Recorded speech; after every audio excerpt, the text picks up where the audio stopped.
Good evening, and welcome to another Bedtime Stories. As you can see, it's not quite bedtime here. You can see some light. But it's still time to sit and listen quietly. And hopefully you enjoy the stories that I've picked out today. Today is a special day because we are honoring Pride Month. As often, this coming weekend would be a big Pride Parade in Boston. However, as we all know, things have been canceled, especially parades. So, in honor of LGBTQ Pride Month, I have 3 books that honor the experience of both mainly lesbian and gay community, whose experience is not often heard or listened to in children's books. It's more recent, I'd say in the last 10-15 years maybe, that you're getting more books that really reflect an experience that's non-hetero or even cisgender. It's hard to get around. But these are more about just homosexual couples. And I do have special helpers to help me read the stories today. The first one I'm going to read myself. It's called Daddy's Roommate. And it's by Michael Wilhoit, written and illustrated. To my dad. He has a picture. My mommy and daddy got a divorce last year. He starts off. Now there's somebody new at Daddy's house. Daddy and his roommate Frank live together. Wonderful illustrations. Lots of color. They work together and eat together.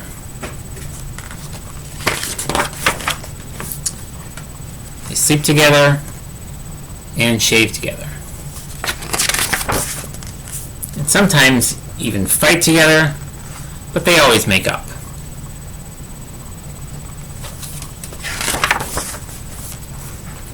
Frank likes me too.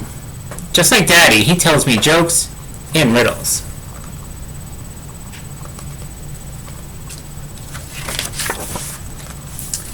He helps me catch bugs for show and tell, and he reads to me. I'm reading to you now. Makes great peanut butter and jelly sandwiches, and he chases nightmares away.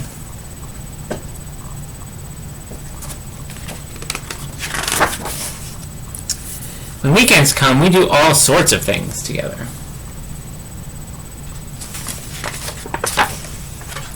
We go to ball games, we visit the zoo, we go to the beach, and we work in the yard. A lot of working in the yard in this house. We go shopping, and in the evenings, we sing at the piano. Mommy says Daddy and Frank are gay. At first, I didn't know what that meant, so she explained it to me.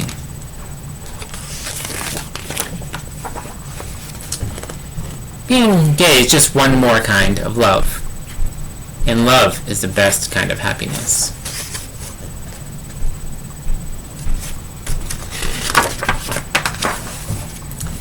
Daddy and his roommate are very happy together, and I am happy too. The end. And now, for our second book. My daughter Veronica is going to help read. And Veronica, why don't you show the people what book you have that we're going to help read together. It's called King and King, and it's by Linda DeHaan and Stern Neeland. So, let's open it up. And so we're going to alternate pages, or actually page spreads. Want to start? On the tallest mountain above the town lived a queen, the young crown prince and the crown kitty. Keep going.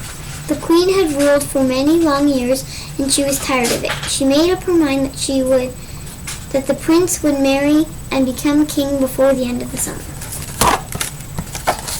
It's a very different style of drawing, but also very cool. Sorry. How much gin, please? Wake up! Called the Queen. We're going to have a little talk, you and I. And there's the Prince in bed. Queen with a crooked crown. Shout it out. I've had enough. You're getting married, and that's all there is to do. That's all there is to do. There's the Queen yelling, and there's a lot of other stuff coming out of her shouting. The prince pushed away his breakfast. He couldn't eat a bite as the Queen talked on and on and on. I don't understand you. Every prince in these parts is married. Every one of them but you. When I was your age, I've been married twice already. He's not very happy, is he? But by evening, all that talked had made the prince dizzy. All that talking had made the prince dizzy. Very well, mother, I'll marry. I must say, though, I never cared much for princesses. To your future happiness. So, he agrees, and Queen's happy. Let's see how she reacts to that other comment. That night, the Queen found her list of princesses and called every castle, alcázar, and palazzo, near and far. The very next morning, a crowd waited at the gates. What's the crowd at the gates look like? I don't know yet. So all the places I think she was calling. What is she doing? Princess Aria from Austria sang thunderous opera for the prince. No sooner had she finished than she was shown to the door. Princess Dolly had flown all the way from Texas with her special magic art. The crowned kitty had appeared to assist, but the Queen and the prince were not amused. Oh my god. So cute, the kitty.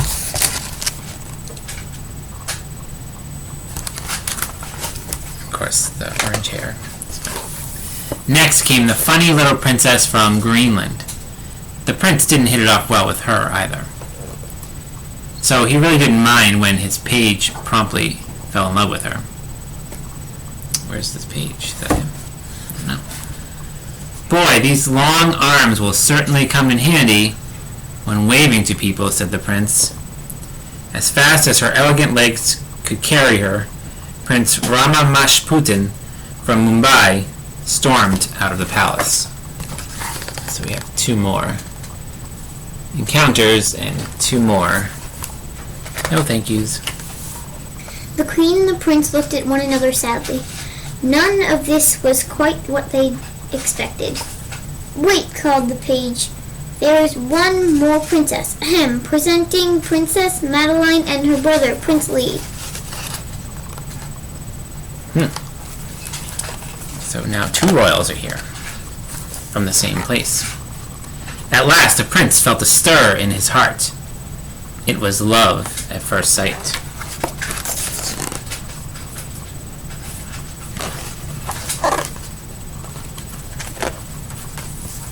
What a wonderful prince! What a wonderful prince! Prince Lee looks like he's wearing a fuzzy sweater. The wedding was very special. The Queen even shed a tear or two. All the gallantry and pleasantries. What did that say? Congrats. And we have cake. We have both princes on each side. And his trusty cat looking like he was going to attack the top of the cake, I think. The two princes are known as King and King. The Queen finally has some time for herself. And everyone lives happily ever after. So, reminding us of the Princess of Greenland in the page. They're happy, and then the people playing chess are the two kings are happy playing chess. And it ends with a kiss. Thank you, Monica. That was fun. And that was King and King. Very interesting, nice fairy tale. It's a very modern fairy tale, and a very nice new story that we can think about. So I'm going to call my other daughter, Amanda, to read our last story of the day. And Amanda, what is this story called? Heather has two mothers. And it's written by Leslie Newman and illustrated by Diana Sousa. Ooh. Do you want to start? Sure. So I'll just say the prelude, which says, Heather has two mommies for Sarah and Miranda Crane and all of their friends. Dedication. That's what it was. This is Heather. She lives in a little house with a big apple tree in front and yards and lots of tall grass in the backyard. The grass looks like spaghetti. I'll show you just like Amanda did. Heather's favorite number is 2. She has 2 arms, 2 legs, 2 eyes, 2 ears, 2 hands, and 2 feet. Heather has 2 pets. A ginger-colored cat named Ginger Snap and a big black dog named Midnight. Heather also has 2 mommies, Mama Jane and Mama Kate. Just one last look. There's her 2s on one side, and there's her 2 mommies on the other side. A very long time ago, before Heather was born, Mama Jane and Mama Kate were very good friends. Only they weren't mommies then. They were just Jane and Kate. Kate lived on the other side of town with Midnight, and Jane lived on the other side with Ginger Snap. After they were friends for a long time, Kate and Jane realized they were very much in love with each other, so they decided they wanted to live together and have a family together. So Jane and Kate and Midnight and Ginger Snap all moved to a little house with a big apple tree in the front yard and tall grass in the backyard, and they were all very happy except for one thing. Is it because there's no color? It's all black and white? I don't know. I don't know. We'll see. Kate and Jane wanted to have a baby. After they talked about it for a long time, they decided that the baby would grow in Jane's womb. A womb is a special place inside a woman where babies grow. Jane ate lots of good food and got plenty of rest so she would be strong and healthy to carry the baby. Kate and Jane went to see a special doctor. After the doctor examined Jane to make sure that she was healthy, she put some sperm into Jane's vagina. The sperm swam up into Jane's womb. If there was an egg waiting there, the sperm and the egg would meet, and the baby would start to grow. So there's them discussing, and then it's Jane with the doctor. Jane and Kate waited and waited to see if the sperm and the egg had started to grow into a baby. About a month went by, and then Jane said she felt a little funny. She was hungry a lot, and her breast felt tender. After another month went by, Jane's belly started getting bigger. There was a baby growing inside of Jane's womb. Kate and Jane were so happy they hugged and kissed each other and laughed so hard they cried. So when This is what Jane looked like right before Heather was born. Her belly grew so big that she had to get new clothes. Kate put her hands on Jane's belly to feel the baby kick. So strong, Kate said.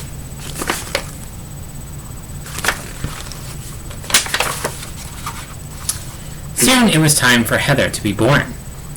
Jane sat up in bed and pushed and pushed. A special nurse called a midwife was there to help. Kate was there to help too.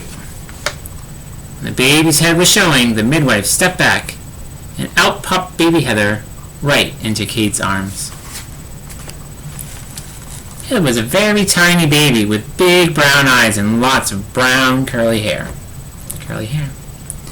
When she was very little, mostly she ate a lot and slept a lot. Sometimes she smiled and sometimes she cried. So she had curly hair like one of my daughters and brown hair like the other one. Who doesn't look impressed? And she had the stuffed animal there. Okay, that's good. Now Heather is 3 years old. Her mommies take turns taking care of her. She likes to do different things with each of her mommies. Mommy Kate is a doctor. Heather likes to listen to her heartbeat with a real stethoscope. When Mommy Kate has a headache, Heather gives her 2 aspirins. When Heather has a cut on her knee, she asks Mama Kate to put 2 Band-Aids on it. Mama Jane is a carpenter. Heather likes to look into her toolbox. She has nails and screws and long yellow tape measure. Mama Jane has 2 hammers, a big one for herself and a little one for Heather. Mama Jane and Heather are building a table together. You have a little hammer too, don't you? Yeah. On weekends, Heather and her 2 mommies are all together. They do lots of fun things. On sunny days, they go to the park. On rainy days, they stay inside and bake cookies. Heather likes to eat 2 ginger snaps and drink a big glass of milk. One day, Mama Kate and Mama Jane tell Heather they have a surprise for her. "You're going to be in a playgroup," Mama Kate said, "with lots of other kids and a teacher named Molly." Mama Jane says, Heather feels a little excited and a little scared. "Can Midnight and Ginger Snap come too?" she asks. "No, they have to stay at home," Mama Jane says. "But you can bring 2 special things with you," Mama Kate says. Heather picks out her favorite blue blanket to sleep with at nap time and her favorite red cup to drink out of at lunchtime. Now she feels a little less scared. The next day, Mama Kate and Mama Jane bring Heather to Molly's house. Molly has lots of fun things with books and puzzles and crayons and paint, building blocks and dress-up clothes. There's a big round table where Heather can eat her lunch and a quiet corner where Heather can take her nap. While Mama and Jane and Mama Kate talk to Molly, Heather puts 2 puzzles together all by herself. Cool. Molly's house sounds a little fun. Soon the other children come, and it's time for Mama Jane and Mama Kate to leave. They kiss Heather goodbye, and Heather cries. But only a little. It's lots of fun being at Molly's house. Heather builds a big tower out of building blocks, gets all dressed up like a firefighter. She paints 2 pictures at the easel, one for Mama Jane and one for Mama Kate. She drinks apple juice out of her favorite red cup at lunchtime. She sleeps in the quiet corner with a favorite blue blanket at nap time.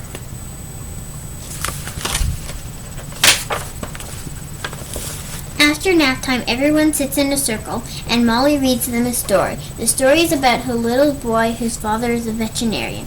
He takes care of dogs and cats and birds and fish and hamsters when they get sick. My daddy's a doctor too, June says, pointing at the book. He takes care of sick people. My daddy's a teacher, David said. Once I went to school with him. I don't have a daddy, Heather said. She never thought about it before. Did everyone except Heather have a daddy? Heather feels sad and begins to cry. She does have something special. Molly picks up Heather and gives her a hug. Not everyone has a daddy, Molly says. You have 2 mommies, that's pretty special. Miriam doesn't have a daddy either. She has a mommy and a baby sister. That's pretty special too. I don't have any mommies, I have 2 daddies, Stacy says proudly. I have 2 daddies too, Joshua says. My mommy and my stepdaddy live in a blue house and my daddy lives by himself in a yellow house. So families come in all configurations, don't they? Even for all these kids. Let's draw all pictures of our families, Molly says. The children all sit in a big round table and Molly hands out paper and crayons. This is Juan's picture, and Juan has a mommy and a daddy and a big brother named Carlos. Juan.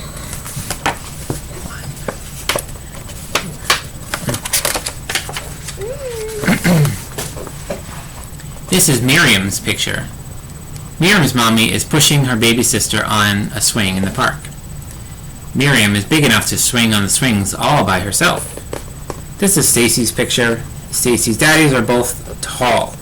Stacy likes to sit in between them on the big red couch in their living room and listen to a story. So we just imagine colors in this book, right? Yeah. But she does a phenomenal job of detail of faces. This is Joshua's picture. Joshua's mommy and stepfather are dropping him off at his daddy's house. Some days Joshua stays with his mommy and stepfather. Some days he stays with his daddy. This is David's picture. David has a mommy and a daddy and 2 brothers and a sister. No one in David's family looks alike because of all the children are adopted. One of David's brothers uses a wheelchair.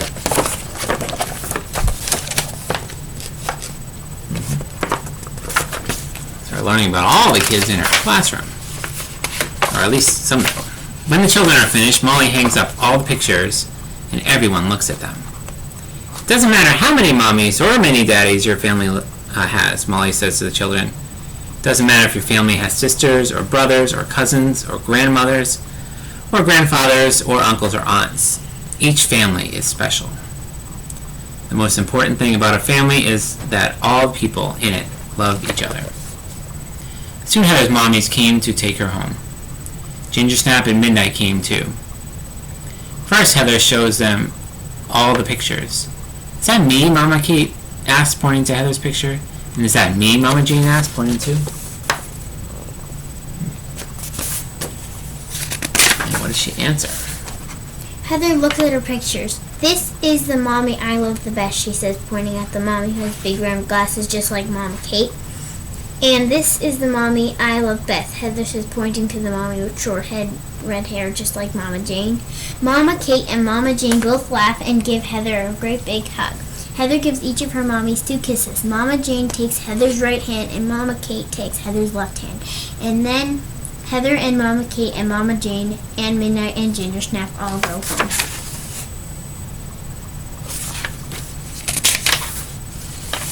And that's the end. And here's a picture of the artist and the illustrator. Thank you, Amanda. Thank you, Veronica. You did a great job helping me read my stories this week. My special week, as I said, it was Pride Week. Next week, I think we're going to pick out some stories around good and evil, which is the touchstone theme for the month. So until then, everyone be well, sleep well, and have a very pleasant end of the spring as we get into summer. Goodbye.